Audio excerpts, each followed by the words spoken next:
Good morning, everyone. Ginette Biro here. It is a chilly morning, so I bundled up big time today to drop my kids off. And so here I am. So for those of you that are joining me for the first time, I am a medium and a channeler. And for these daily offerings of daily messages for you, I love using oracle cards to tune in because I find the images and the messages help amplify the insights that come through. So let's tune in today to see what your daily message is from Spirit for today. And I am using again the Wisdom of Avalon cards by Colette Baron Reed. Of course, I'm going to love these Avalon cards so much because if you haven't checked it out already, check out avalonspirit.com. It's just a great place to get all kinds of insights and understandings of expanding consciousness. But let's focus on the task at hand. Okay, let's see what's in store for today.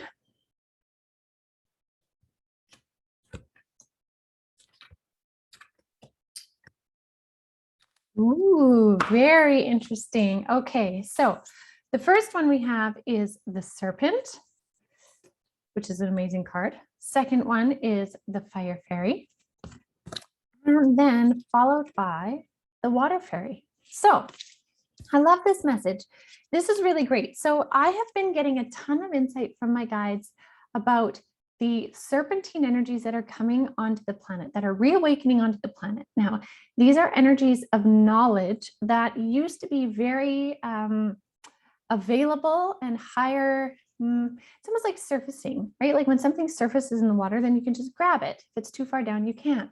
So this serpentine knowledge from the cosmos, which is connected to a lot of ancient knowledge of when the world was in the golden age, ancient knowledge from Lemuria and Atlantis. Like this is cosmic knowledge of higher consciousness has been surfacing for us. And so this surfacing allows us to consciously heal things within us. So this is such a great card because it's saying, notice the things that are coming up for you, both good and I'm not going to say bad, I'll say reflective. Things that need more reflection, notice those and notice what they're telling you, but also notice your triumphs, the things that you have succeeded at. Notice how far you have come, how much you have grown, how much more you understand now, and how much more you are able to move through the things that happen in your life. That's what this card is talking about. It's talking about the knowledge that you contain now and can continue to grow through, because that's where this Fire Fairy card comes into play. This card is all about creative action and optimism. Now, this is a big thing right now on the planet. Do you choose to focus on the negative or do you choose to focus on the positive? Because we are in an energy of movement, and I've been talking about this, that yesterday on the 18th, Jupiter went direct. We have all the other planets, Mercury, Saturn, Pluto, I can't remember the other one, are direct, meaning movement. We are in full swing of the movement phase. We talked about this brewing and coming in October. Now we are in it. We are officially in it. So this Fire Fairy is all about movement and action, creative action, but you get to choose if you're creating this in optimism. And it doesn't have to be like blissfully ignorant optimism.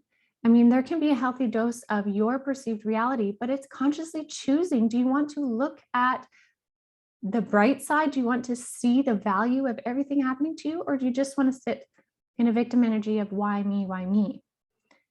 That's up to you. So it's saying, take this movement that's happening, discover more of your knowledge because of it, and grow. And then followed by the Water Fairy, this card is all about feelings and emotions. So it's saying, pay attention to the feelings and emotions that come up for you.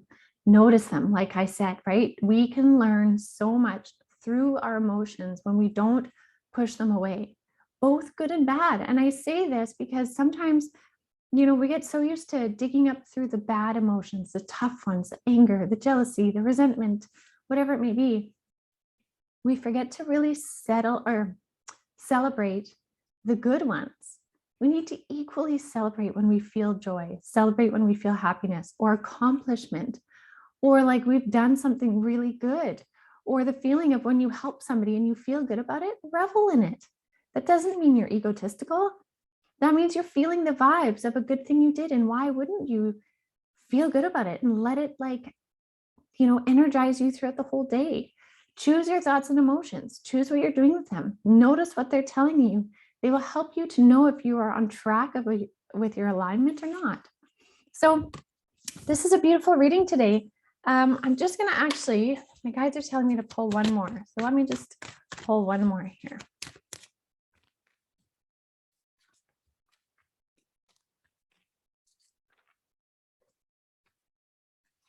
Okay. So this card is the Bard. And you can see there's a guy dancing. He's playing music. He's celebrating. Again, this is all about, okay, fair. They're telling me to read it in the way of storytelling, your story. Notice, are you celebrating your story? Are you celebrating where you have come from and where you're going or not? Be willing to validate your story for self. You don't need to validate it to other people. You need to validate it for self. So again, this is kind of emphasizing celebrate the parts where you have really grown, celebrate the parts where you have accomplished stuff just as much as anything else. Celebrate your story because you matter, you are worthy. So I hope that helps you guys today. If you haven't already, check out the Ginette Biro podcast. I posted a really great one about the energies, how we are all becoming more psychic. So that you will find on this page. If you're watching my video, if you want to listen to it on podcast platforms, it's available on all the major podcast platforms. So check out the Ginette Biro podcast. And if you're enjoying these videos, you guys, please do like and subscribe. And I will be back tomorrow with more and other videos of insights and awareness as well. So I hope you guys have a wonderful day.